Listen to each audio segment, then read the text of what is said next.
बिस्मिल्लाहिर्रहमानिर्रहीम। तो ये हम इंग्लिश के कुछ एमसीक्यूज़ कर रहे हैं। चलिए जी पहले पढ़ते हैं। पहला क्या है, लुक एट डैश पिच। अच्छा जी, ये आर्टिकल से आया है तो क्या बोल रहे हैं, कौन सा आर्टिकल, आ लगेगा, द लगेगा, एन या नो आर्टिकल। लेकिन नो आर्टिकल की तो बात ही नहीं होती यहाँ, क्योंकि ये जब किसी चीज़ पे आप पॉइंट आउट करें, किसी चीज़ पे इशारा करें तो लुक आपके पास क्या होता है, वो डेफिनेट आर्टिकल होता है। तो उसमें यहाँ पे हम लगा देते हैं लुक एट द पिक्चर। तो आंसर क्या होगा, ऑप्शन बी। उसके बाद है next, the horse is dash faithful animal. The horse is the faithful animal, is a faithful, is an तो नहीं आएगा, सबको पता है, क्योंकि वॉल नहीं है तो एन नहीं आएगा। नो आर्टिकल भी यहाँ पे यूज़ नहीं होगा, क्योंकि यहाँ पर ये क्या है, एक काउंटेबल थिंग आती है। फेथफुल एनिमल है ना, तो आपके पास एक एनिमल को हम, एक हॉर्स भी वन है, तो उसके एक ज़ाहिर करने के लिए, उसकी वननेस को, यूनिटी को ज़ाहिर करने के लिए हमें यहाँ पर आर्टिकल यूज़ करना पड़ेगा, कौन सा, आ। The horse is a faithful animal, option B. Next पढ़ते हैं, क्या लिखा हुआ है, dash more you labour, dash more shall you earn. अच्छा जी, यहाँ पर क्या है, आपके पास कंपैरेटिव डिग्री है, और ये याद रखिएगा, आपके पास जो कंपैरेटिव और सुपरलेटिव डिग्री होती है उनमें हमारे पास क्या यूज़ होता है, द। तो दोनों में द आएगा, the more you labour and the more shall you earn, option B.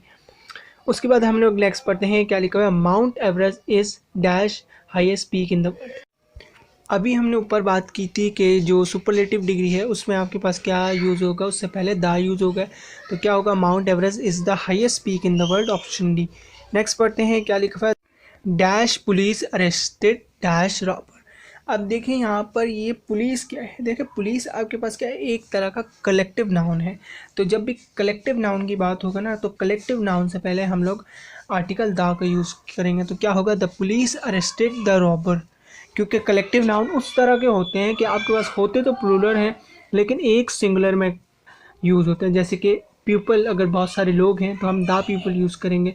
Police है, अब उसमें एक पुलिस नहीं होगी, उसमें बहुत सारे पुलिस के लोग होंगे, तो क्या यूज़ होगा यहाँ पे, द पुलिस।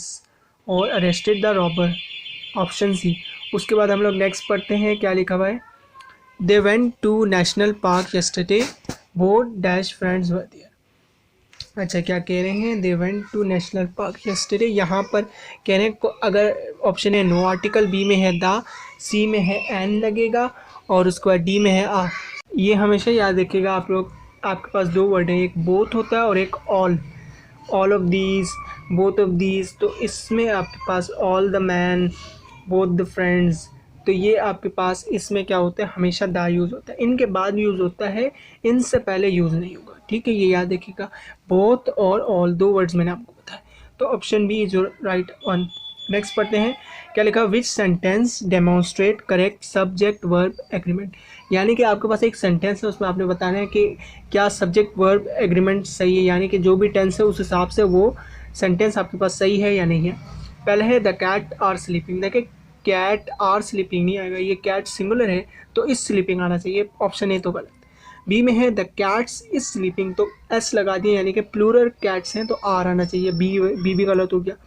डी में है द कैट्स हैड स्लीपिंग, तो कैट्स हैड के बाद स्लीपिंग आईएनजी नहीं आता, हैड ये आपके पास पास्ट परफेक्ट में आता है, और स्लीपिंग का आईएनजी जो आता है वो कंटिन्यूस वाले टेंसेस में आता है। उसके बाद लास्ट वाला है द कैट्स आर स्लीपिंग, बिल्कुल सही है, ये आपके पास एक प्रेजेंट कंटिन्यूस टेंस है, और कैट्स प्लूरल है, प्लूरल के बाद हम लोग जो हेल्पिंग वर्ब यूज़ करते हैं वो कौन सा यूज़ करते हैं, आर का, the cats are sleeping, option D. Next पढ़ते हैं, क्या लिखा हुआ है, after a long day at work Sara found dash in her favourite book escaping into captivating world. क्या कह रहे हैं, सारा ने पूरे दिन बहुत काम किया, लेकिन लास्ट में क्या उसने अपनी बुक पे क्या देखा, चेओस, एंड्योरेंस, एगोनी, वोलैस। तो यहाँ पर आंसर क्या होगा, वोलैस, यानी कि सुकून, एक तरह से वोलैस का मीनिंग होता है सुकून के मायने, सेम मीनिंग होते हैं। तो बाकी एगोनी, एंड्योरेंस और चेओस ये डिफरेंट मायने हैं इसके, हालांकि इसके ऑपोजिट होगा। तो क्या है, पूरा दिन जब वो काम कर चुकी थी तो जाहिर सी बात है थक गई थी सारा, तो उसके बाद उसको सुकून मिला अपनी फेवरेट बुक में, escaping into the captivating world. तो आंसर क्या होगा, वोलैस। तो ये तो हर वोकैबुलरी से आया आपका क्वेश्चन, ऑप्शन डी। उसके बाद नेक्स्ट पढ़ते हैं, एंटोनियम ऑफ जेनरस। अब जो एंटोनियम यानी कि उसके ऑपोजिट मीनिंग दे, तो जेनरस क्या होता है, एक अच्छा इंसान, उसके ऑपोजिट क्या होगा, सेल्फिश। Option A. चैरिटेबल तो वही हो जाएगा कि अच्छा इंसान, काइंड भी अच्छा इंसान, बेनिवोलेंट वो भी अच्छा इंसान होता है। तो आंसर क्या होगा, option A is the right one. Next पढ़ते हैं, he lives in dash England. अब देखिए ये जो इंग्लैंड है ना, ये आपके पास क्या है, एक तरह का प्रॉपर नाउन है। जैसे कि हम कराची की बात करें वो भी प्रॉपर नाउन है, जैसे किसी का नाम लें वो भी प्रॉपर नाउन है। तो प्रॉपर नाउन से पहले हमेशा हम लोग किसी भी आर्टिकल का इस्तेमाल नहीं करते। तो क्या होगा, ही लिव्स इन इंग्लैंड, तो यहाँ पर नो आर्टिकल यूज़ होगा, ये याद रखिएगा, प्रॉपर नाउन से पहले कोई आर्टिकल यूज़ नहीं होता। Option C is your right one. Next पढ़ते हैं, क्या लिखा हुआ है, dash beauty is the gift of nature. अच्छा जी, क्या कह रहे हैं, dash beauty is the gift of nature. तो यहाँ पर आर्टिकल आएगा या नहीं आएगा। तो ये देखिए, ब्यूटी क्या है आपके पास, एक एब्स्ट्रैक्ट नाउन है। एब्स्ट्रैक्ट नाउन वो होते हैं जिनको हम फील कर सकते हैं लेकिन वी कैन नॉट टच, हम उनको छू नहीं सकते बट हम उन्हें फील कर सकते हैं। तो याद रखिएगा ये एब्स्ट्रैक्ट नाउन होते हैं। एब्स्ट्रैक्ट नाउन से पहले कभी भी आपके पास आर्टिकल नहीं लगता। तो क्या होगा, नो आर्टिकल, ऑप्शन डी। उसके बाद नेक्स्ट पढ़ते हैं, क्या लिखा हुआ है, गिव डैम डैश 100 रुपीज़। अच्छा जी, क्या कह रहे हैं, उनको 100 रुपये दे दो। तो यहाँ पर आर्टिकल लगेगा या नहीं। ऑप्शन ए में दा, बी में है ए, सी में है नो आर्टिकल, डी में है एन।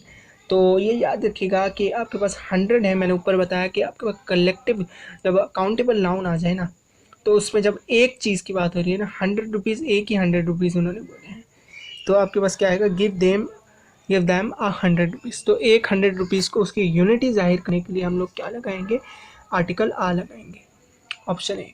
नेक्स्ट पढ़ते हैं, आइडेंटिफाई टेंस। टेंस बताना है कौन सा, he had taken his belonging. तो ये कौन सा टेंस है, जब हैड आ गया, हैड समझ लीजिए पास्ट है। टेकन, तो टेकन क्या है, वर्ब की आपके पास थर्ड फॉर्म है। फर्स्ट फॉर्म टेक होती है, सेकंड फॉर्म टुक होती है, थर्ड फॉर्म टेकन होती है। तो ये आपके पास क्या है, पास्ट परफेक्ट। परफेक्ट कंटिन्यूस में हैड बीन ऐसे आता है। तो आपका आंसर क्या होगा, option C, past perfect. Next पढ़ते हैं, I have been playing dash 2 hours। तो ये आपके पास किससे आ रहा है, प्रेजेंट परफेक्ट कंटिन्यूस से। आई have been playing dash 2 hours for 2 hours since 2 hours still along. तो पास्ट परफेक्ट कंटिन्यूस में हमारे पास दो ही यूज़ होते हैं, एक होता है फॉर और एक होता है सिंस। अब ये चीज़ आप समझ लीजिए, फॉर हम कब यूज़ करते हैं, फॉर हम उस टाइम पे यूज़ करते हैं जब हमें जो हमारे पास टाइम होता है उसकी लिमिट हमें पता हो। यानी कि जो हमारे पास टाइम है उसकी लिमिट हमें बिल्कुल एक्यूरेट पता हो। जैसे कि इसमें लिखा आई have been playing dash 2 hours, यानी कि मैं 2 घंटे से खेल रहा हूँ, तो मुझे पता है ना कि मैं 2 घंटे से खेल रहा हूँ। तो यहाँ पे क्या आएगा, फॉर 2 hours। अब अगर यहाँ पे लिखा होता आई have been playing dash morning, यानी कि मैं सुबह से खेल रहा हूँ, अब सुबह से मुझे नहीं पता कि मैं सुबह से कब से खेल रहा हूँ, तो यहाँ पे हम लगाएंगे सिंस।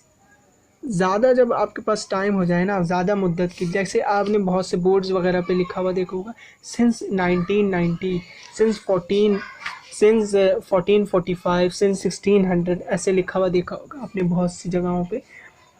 तो वहाँ पर सिंस यूज़ होता है। सिंस में वो बात हम जाहिर करते हैं कि हमें जो टाइम लिमिट है वो हमें नहीं पता। तो यहाँ पर टाइम लिमिट पता है कि वो बोल रहा है कि मैं 2 घंटे से खेल रहा हूँ, तो उसको पता है, तो यहाँ पर 4 आएगा। अगर वो बोलता कि मैं शाम से खेल रहा हूँ, रात से खेल रहा हूँ, तो यहाँ पर हम लोग लगाते हैं सिंस, क्योंकि नहीं पता शाम से कितना टाइम हो गया उसको खेलते हुए। तो यहाँ पर क्या होगा, ऑप्शन ए 4। नेक्स्ट पढ़ते हैं, आइडेंटिफाई मिस्टेक। इसमें आपको मिस्टेक बतानी है, she go to school daily. अच्छा, यहाँ पे ऑप्शन ए में है टू, इसकी मिस्टेक है, नहीं टू तो मिस्टेक नहीं है। बी में है नो एरर, तो नो एरर तो इसमें है, लेकिन वो क्या है अभी मैं बताता हूँ। सी में है गो और डी में है डेली। तो आपके पास ऑप्शन सी जो है गो, इसमें मिस्टेक है। देखिए, जो आपके पास प्रेजेंट पर इंडेफिनेट का जो फॉर्मूला होता है ना, मैं उस फॉर्मूले को यहाँ पर आपके पास मेंशन कर देता हूँ। प्रेजेंट इंडेफिनेट का फॉर्मूला क्या होता है, S for subject plus verb की फर्स्ट फॉर्म प्लस ऑब्जेक्ट। अगर इस प्रेजेंट इंडेफिनेट में कोई सिंगुलर है, सिंगुलर सब्जेक्ट आपके पास यूज़ आ रहा है, तो उसमें आपके पास वर्ब की फॉर्म के साथ आपने क्या यूज़ करना है, एस और ई एस, ठीक है, वर्ब की फॉर्म के साथ। अगर सिंगुलर है, प्लूरल है तो नहीं करना। तो यहाँ पर शी क्या है, सिंगुलर है, तो उसमें गो क्या है, वर्ब की फर्स्ट फॉर्म। वर्ब की फर्स्ट फॉर्म के साथ मैंने क्या बताया, एस और एस की एडिशन करेंगे तो क्या होगा, she goes to school daily. तो ये होगा आपके पास मिस्टेक किस में आ रही है, ऑप्शन सी में, गो में।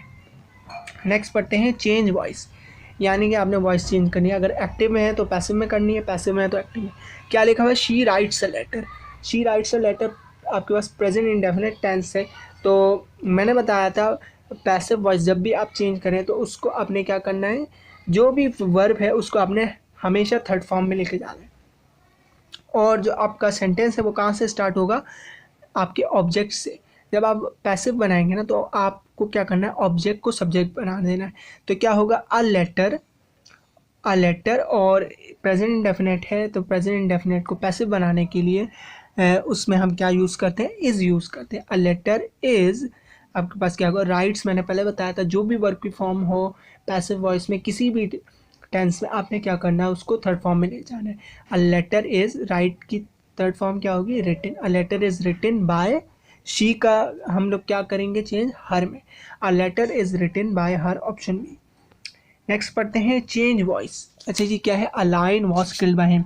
अब यहाँ पर पैसिव है, हमें इसे एक्टिव करना है। तो वही आपने रूल अप्लाई करना है कि जो आपका ऑब्जेक्ट है, जो हिम है हमारे पास, मैं एक इसको थोड़ा सा हाईलाइट कर देता हूँ ताकि ज़्यादा बेहतर रहेगा, ये खुले।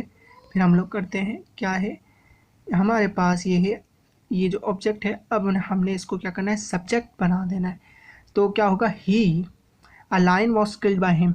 तो यानी कि वॉज किल्ड बाय हिम, यानी कि वॉज से पता चल रहा है हमारे पास ये टेंस ना पास्ट इंडेफिनिट में आ रहा है। और किल्ड है यानी कि जो हमारे पास फॉर्म होती है ना, मैंने पहले बताया थर्ड फॉर्म में ले जाए। तो हिम पहले आएगा तो या यहाँ पे नीचे क्या बनेगा, ही।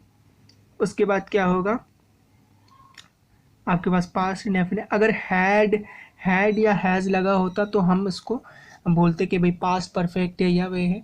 अब यहाँ पर कोई भी हैड हेल्पिंग वर्ब, दूसरा हेल्पिंग वर्ब यूज़ नहीं हुआ तो आपके पास क्या होगा, ये पास्ट इंडेफिनिट। ही किल्ड आपके पास। उसके बाद क्या होगा, जो यहाँ पर जो हमारा सब्जेक्ट है, मैंने बताया था ना सब्जेक्ट को ऑब्जेक्ट बना देना है जब चेंज करना है, बस वो ये इसको उधर ले जाएं उसको इधर ले जाएं, यही आपने करना है।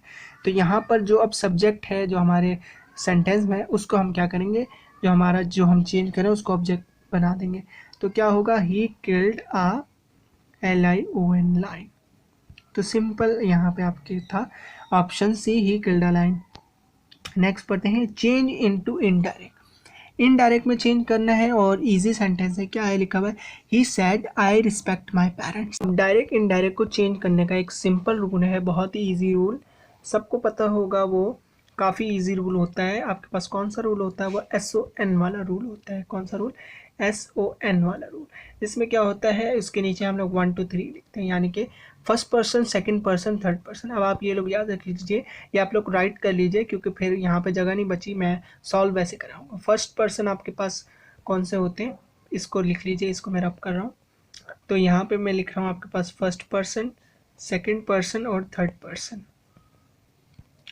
फर्स्ट पर्सन आपके पास क्या होंगे, आई और वी।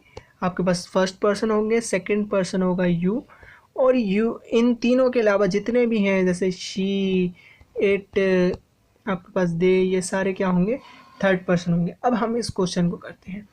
अब देखें यहाँ पर ये क्वेश्चन है, अगर इधर आ जाए तो ज़्यादा बेहतर होगा ताकि हम लिख के कर लें तो ईजिली हो जाएगा ना समझने में। अच्छा जी, हाँ ये आ गया। तो क्या है, देखिए ही सेड। अब देखिए सबसे पहले आपने देखना है ये कौन सा पर्सन है, थर्ड पर्सन है ना। SON रूल क्या कहता है, 1 2 3 आपने लिखा हुआ, यानी कि आपका जो फर्स्ट पर्सन है उसको सब्जेक्ट से चेंज करेंगे, सेकंड पर्सन को ऑब्जेक्ट, थर्ड पर्सन को नो चेंज। तो ही क्या है, आपके पास थर्ड पर्सन है तो इसको नो चेंज करेंगे तो क्या हो जाएगा, ही सेड। अब जब हम कॉमा हटाते हैं तो क्या लिखते हैं, दैट। उसके बाद क्या है, आई क्या है आपके पास फर्स्ट पर्सन है, तो आई को हम किससे चेंज करेंगे, यहाँ पे है ना सब्जेक्ट से चेंज करेंगे। तो सब्जेक्ट क्या है हमारा, ही है। ही सेड दैट, क्या लिखेंगे, ही। और ये जो रिस्पेक्ट है ये हम इसको क्या कर देंगे, इसको चेंज करके क्या कर देंगे, रिस्पेक्टेड। तो क्या हो जाएगा, ही said that he respected, he respected और यहाँ पर है माई। माई क्या है आपके पास, कौन सा वो है पर्सन, तो माई आपके पास आई में ही आता है, तो क्या है फर्स्ट पर्सन। जो हम फर्स्ट पर्सन को किससे चेंज करेंगे, ही से चेंज करेंगे, यानी कि सब he said the he respected his parents. तो यहाँ पर आपको इस तरह से इसको करना है S1 रूल को अप्लाई करके। तो क्या कौन सा है आपके पास, he said that he respected his parent, option D. Next पढ़ते हैं क्या लिखा है, my father said the sun rises in the east. अच्छा ये sun rises in the east है ना, ये आपके पास क्या है यूनिवर्सल ट्रुथ है, यानी कि ऐसे ट्रुथ जो आपके ऐसी सच्चाइयाँ जो आप कभी चेंज नहीं कर सकते, यानी कि सन ईस्ट से निकलता है, आप सबको पता है, तो सन ईस्ट से ही निकलेगा, इसमें कोई हम लोग वॉज वर्ड चेंज नहीं करेंगे। तो यहाँ पे नो चेंज होता है इनडायरेक्ट में, बस वो कॉमा को हटा के दैट लगाना होता है। तो क्या होगा, my father said that the sun rises in the east. तो क्या होगा, my father said the sun that the sun rises in the east. तो क्या होगा आपके पास, option A is your right one. Next पढ़ते हैं, he is good dash English. तो क्या है, देखिए ये आपके पास जब भी हम कोई एडजेक्टिव है ना, एडजेक्टिव जब किसी चीज़ में उसकी क्वालिटी बयान करें, किसी भी एडजेक्टिव की, कि वो फुटबॉल में अच्छा है, बास्केटबॉल में अच्छा है, इसमें अच्छा है, तो हमेशा आपने क्या लगाना है, एट लगाना है। जैसे ही इज़ गुड इन इंग्लिश नहीं, हालांकि मीनिंग में तो आपको ये लग रहा है कि इन आएगा, हम जो अपनी लैंग्वेज में बोलते हैं वही बोलते हैं ना, वो उसमें अच्छा है, मे आता है ना, तो मे का मीनिंग इन में आता है, तो इन में नहीं आएगा इंग्लिश में। जब भी आप किसी की एडजेक्टिव की आप उसकी खासियत बताएं ना, उसकी कैरेक्टरिस्टिक बताएं, तो आपने उसमें एट लगाना है। ही is good at English, he is good at football, he is good at this, he is good at that. तो आप क्या लगाएंगे, ऑप्शन सी एट।